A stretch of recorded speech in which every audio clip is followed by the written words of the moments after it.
Hello, I'm Linda Seith from The Layered Onion. Thank you for joining us. We will be listening to our amazing creators talk about their art and mental health. 48 million artists all over the world share this lived experience.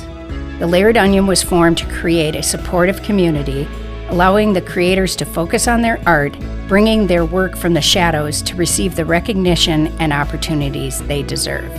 Each podcast will feature an artist who talks about their creations and mental wellness. Art is healing.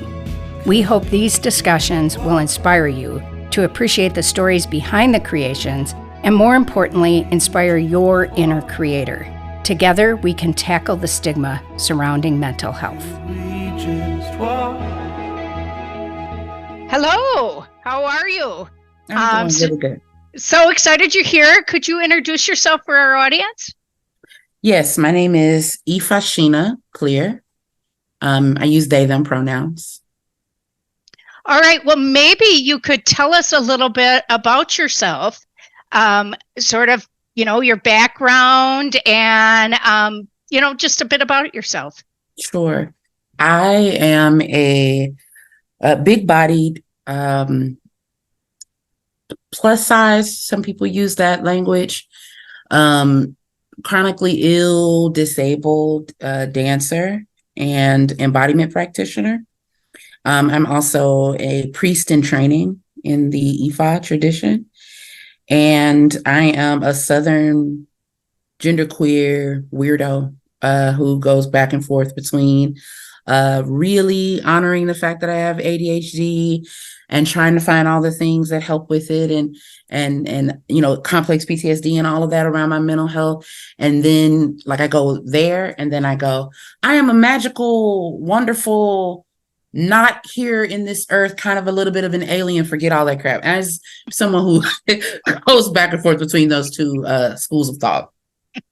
Well, I don't think you're alone.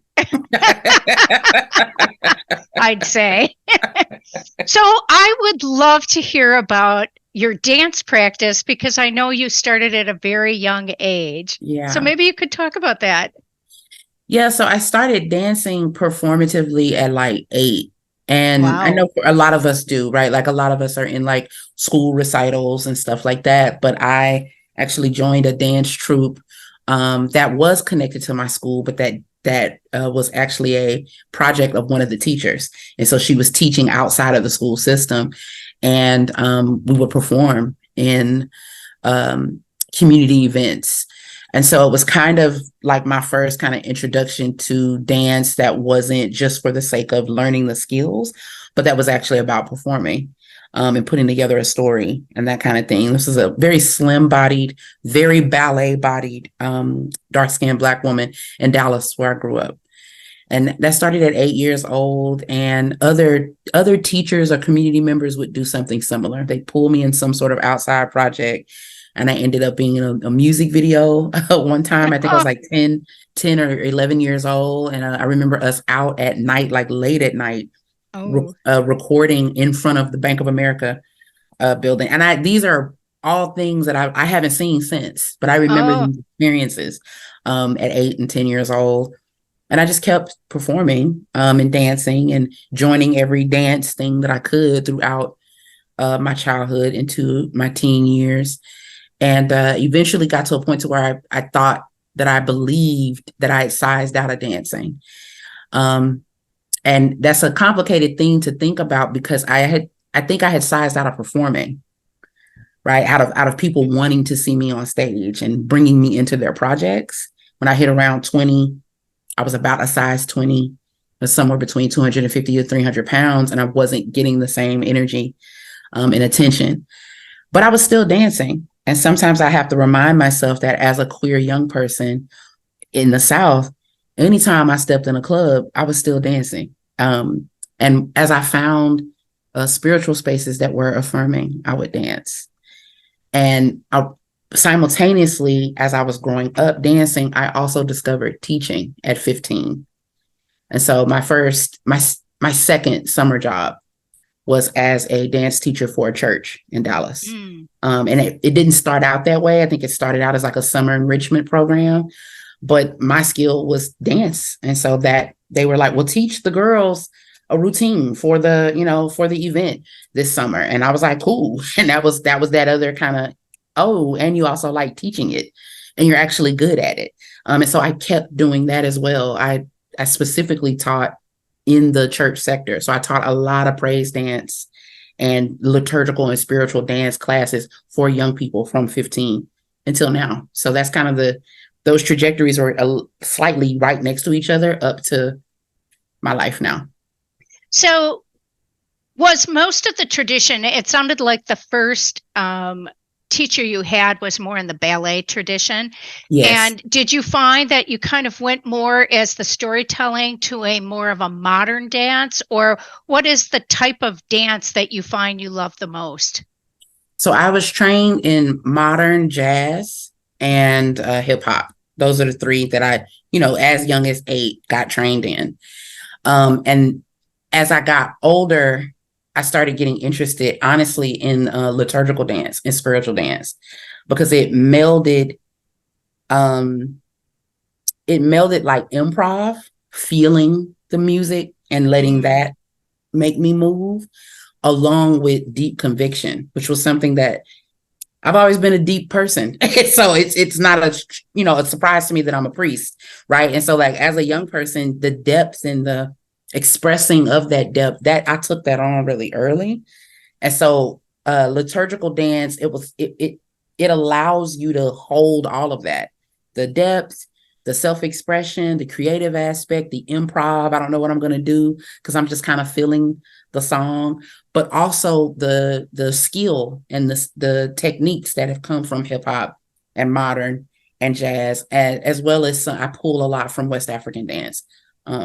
So yeah, those are the types of dance that I do, but my favorite is liturgical. So maybe you could talk a little bit more how your path from teaching liturgical dance went to becoming a priest. Yeah, that's a really good question. Forgive me. I grew up Muslim, actually. And I have always had a propensity to think really deeply and to move with a lot of conviction. And so I remember being 10 and 11 years old, arguing with adults about my right to be Muslim, right? And why Islam worked for me. But the thing and I loved Islam, and I learned a lot about myself and about God and about being in a relationship with spirit and all of that and I was Muslim from age 10 to 17. So, most of my childhood. And I discovered a church service at around 16, 17 that it was my first time having an experience of conviction and like really understanding, like somebody can say something and it speak to something inside me and call up action, call up belief out of me. And I converted, right? I converted to Christianity. And that was also when I started kind of really taking myself seriously as a liturgical dancer. I was praise dancing at that church. And it seemed, this was a mega church, Linda, in Dallas. So this was 10,000 plus members. Holy And this is in 1999, 2000, right? I'm 18 years old. And there are big jumbotrons in the church. There's, these big screens. And probably about 6 months into dancing, I started noticing that kids would form a line in front of me. There were 4 of us on the stage. It was the teacher down front and then 4 other young people dancing. And they would come stand in front of me and mimic me. And I would go out, it's time to leave church, and they would come up to me and hug and run up to hug me, want to know me. And I that was kind of like my first indication that, like, remember, I started performing younger, so I understood that there's something happening with you in the audience. But this was the first time that I made the connection. You can move people spiritually. You can have an impact on people and not have to preach necessarily. I'm absolutely a preacher too, right? But this was my experience, my first kind of notion, oh, there's something ministerial happening when I dance. And so some wanting to, one, connect to a tradition that maybe my ancestors might have practiced before colonization, as well as melding that, wanting somewhere to bring the cultural, the spiritual, the liturgical, like bring all those things together. Those things led me to Ifa in my late 20s. And so as I, again, started mixing all the things, which as you can tell, that's something I've always done, is found a way to like make all the things that I'm into do something for me. As I started studying Ifa more and started realizing that like, African peoples, regardless of their culture and their tradition, something that we all have in common is dance and movement, and it being part of how we pray, how we mourn, how we gather, how we grieve, how we celebrate. And I just started piecing that together, I think, for myself, but also I started realizing like this heals me. Like I feel more in my body. I feel more in touch with God. I feel more in touch with all those different things that I'm telling you that influenced me. That is the time where all those things come together. The minister, the deep kid, the performer, the person listening to spirit, and like all of those things come together for me through dance. And Ifa has, in my opinion and experience, Ifa has been like an undergirding force to kind of help me do it from a cultural perspective. So how did you find Ifa? I mean, are there many Ifa communities? And I would guess it would almost have to be in larger cities like a Dallas, but maybe tell me a little bit. No, Ifa is all over the world, in all honesty. And most people, it's underground. Okay. And you know how underground is, the same way that I found y'all, which was word of mouth. That's genuinely how you find Ifa. You're not gonna, there are not like buildings erected on the corner, right, where you can, walk into a church. It's not like that. It is really like the layered onion. Somebody who is an artist and is also dealing with mental illness stuff, and there is a community gathered around that, and is literally the same. You get in community, you find somebody who is into African spirituality or into African cultural traditions, and you just gather with them, and eventually you get introduced to an elder or a teacher or a priest in the tradition. So I found it, as I was doing some research for our discussion today, I was telling you how Ifa is really under UNESCO's World Heritage, and how that tradition is really so culturally important. And I found it fascinating because most of us probably don't even know what Ifa is or about it. And so if you were going to explain it to somebody, what would you give as some main thoughts? My understanding of Ifa is that it is a cultural tradition more than it is a religion. Okay. And so a lot of the time we make things religions because there is a God concept involved. There is a spiritual concept involved, and there is a like a congregation vibe to it. People come together and they do it. So in a lot of ways, it's similar to religion, but it is actually closer to something like Aikido or karate. Oh, okay. It's a practice. It's something that the Yoruba people in Nigeria practice to be, one, in touch with the world around them, nature, two, be in touch with the community, be able to have a real good relationship and be in balance with their community and their tribe and their people, and three, last but not least, be in touch with themselves. And how all three of those things, the self, the other, and our earth, how all those things are divine, and we're supposed to be taking care of all of them. And we're responsible for all three and how they work together. It's a practice that helps you do that. And maybe that's, in some ways, when I hear you say that, that's probably the most empowering part, is that it's a practice. And it's not like you're going somewhere, having something done, and then you go back to your life. Exactly. It is your life. Right. Yeah. It's right. And I think that's what often is easy to happen in other practice, in other venues, right? Yeah. Yeah. Right. Yeah.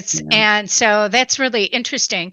So then how did you turn this into the name of your dance or business, et cetera, is Get Embodied Soul Movement. And I really hear that this is really from the practice and it's your life. Maybe talk about how you transitioned as you learned about IFA into really incorporating this into a life practice to share with others. I love this question because I definitely borrow from, this tradition is thousands of years old, and it is, I have many elders whose names I would like to speak. My first elder I want to lift up, her name is Ianifa, which is a title, Ianifa. Ianifa Ifalade Tashia Asante. This is, Yoruba language. I want to honor her. And I also want to honor my other elder, Awo Ifadunsin Shangobeyi. These two people are in California.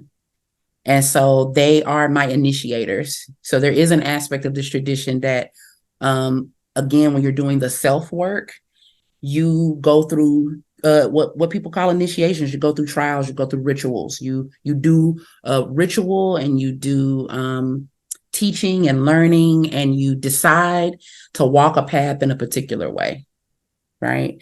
And I went through two major initiations. The first one was in 2014, and the second one was in 2017.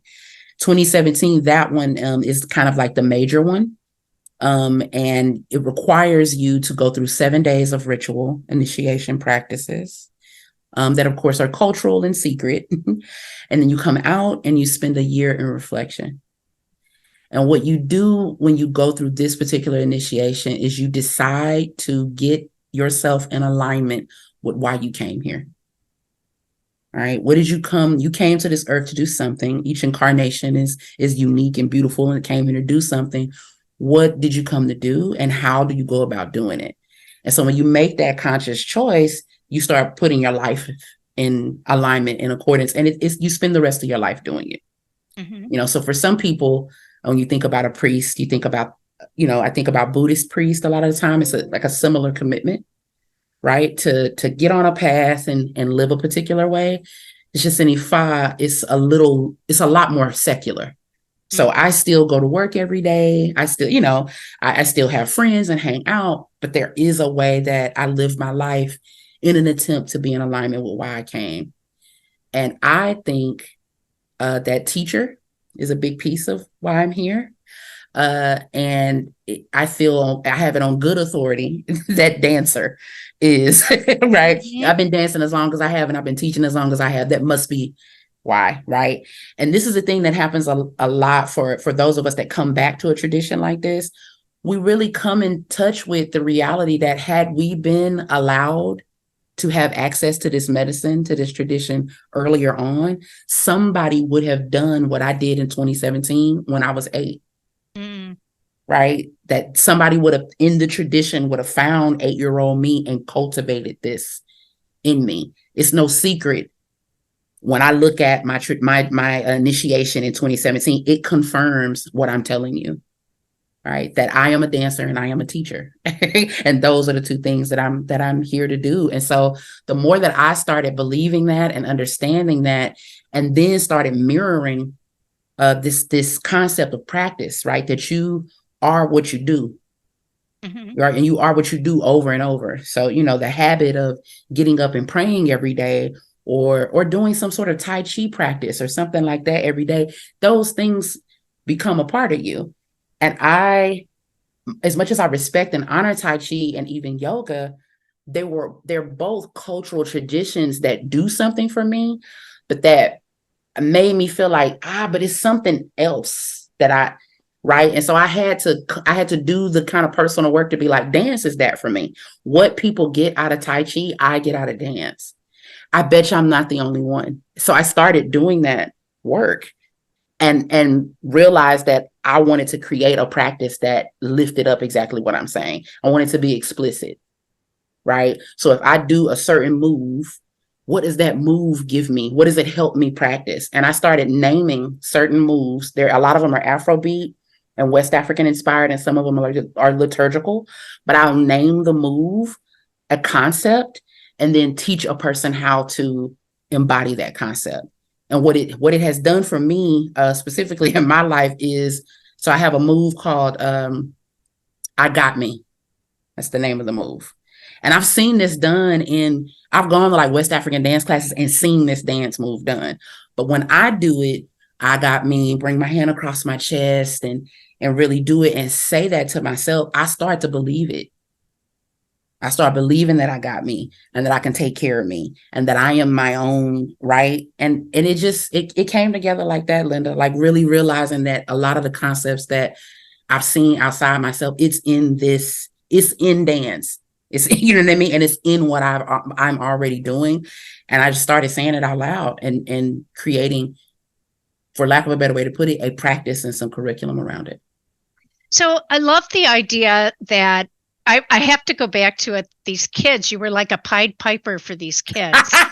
Yes. And that they came to you and maybe they were the breadcrumbs to help you on your path.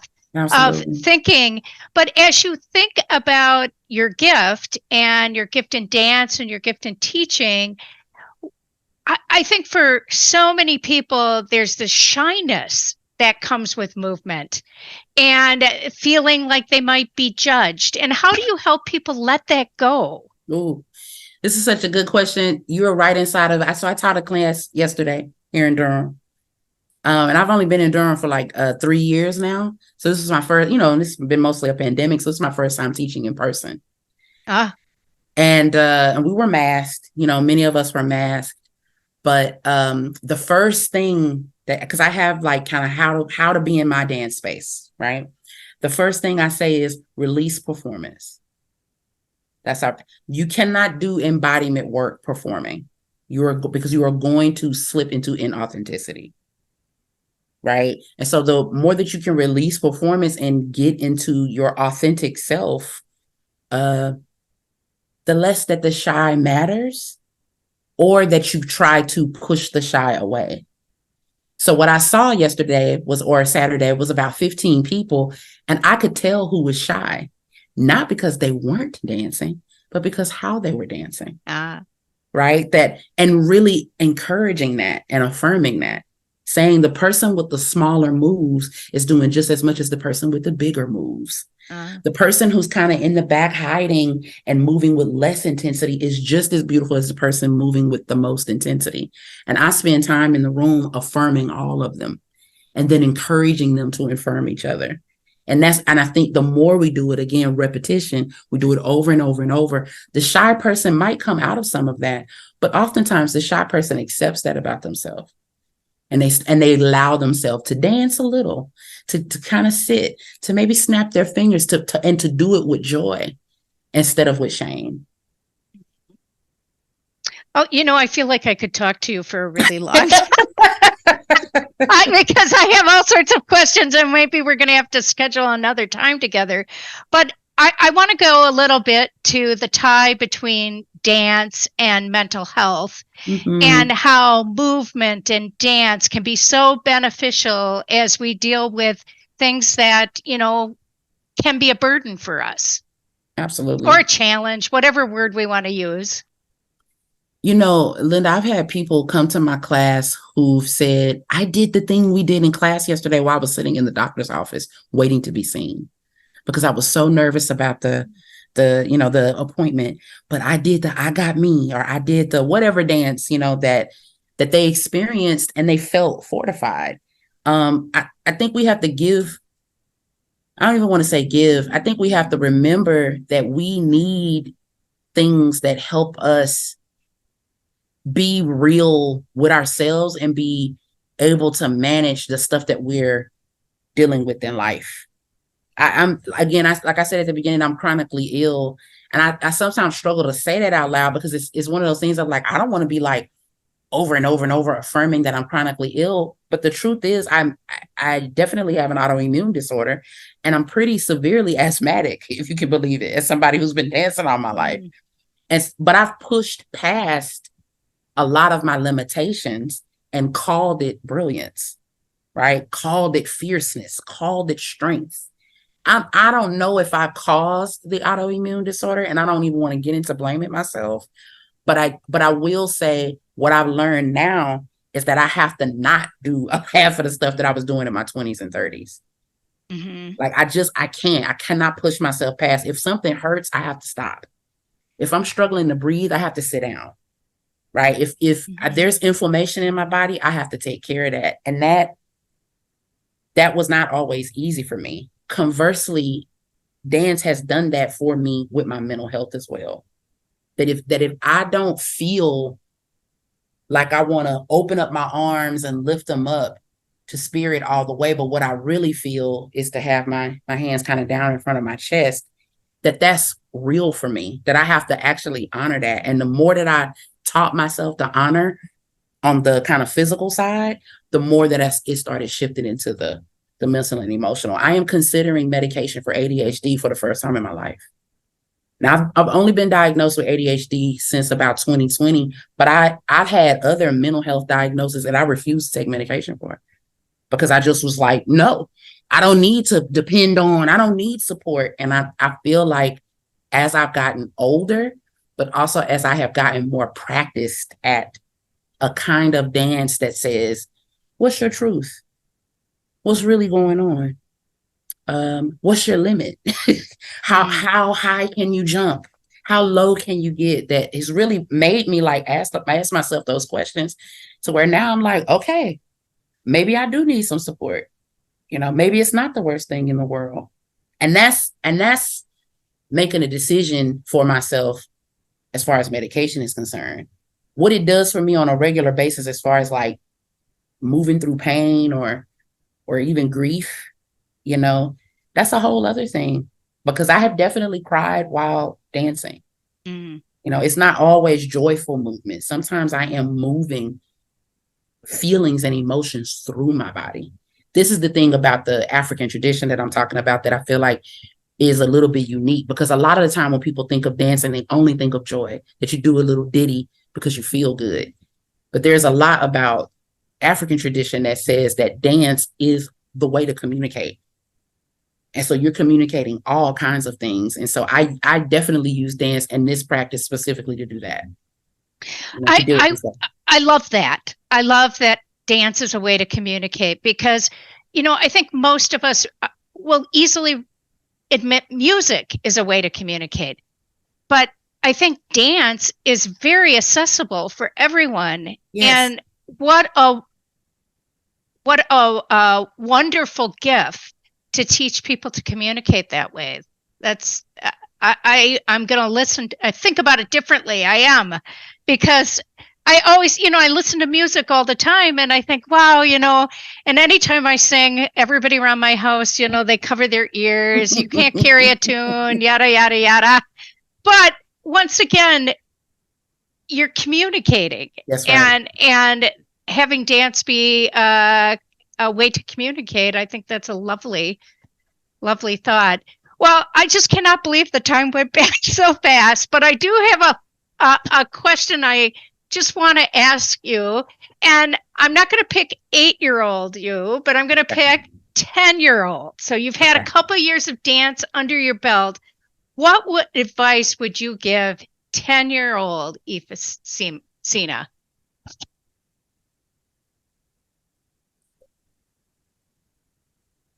No matter how your body changes, always see yourself as a dancer. Your body's going to change a lot. It's just know that you are a dancer. Thumbs up on that. I think it's so easy to have so many body issues. And I think I love what you're doing. I love really the body positive efforts. Would have been great. A younger me had met you. Yeah. But you weren't alive when my younger me was. You were a twinkle in the sky back then. That part. I was thinking about it. but I think what a gift you're giving to another generation. That's my hope. Thank you for that. So thank you for that. And we will talk again because there's so much more I could ask you many, many more questions. I have lots of them. It's my pleasure. I'm down to do it. Okay. Well, thank you so much. I really appreciate it. Thank you for joining us today. It is an honor to talk with these amazing creators. You can see and read the artist's work in The Shallot, our journal of mental health, art, and literature, or on our website, thelayeredonion.com. Thank you.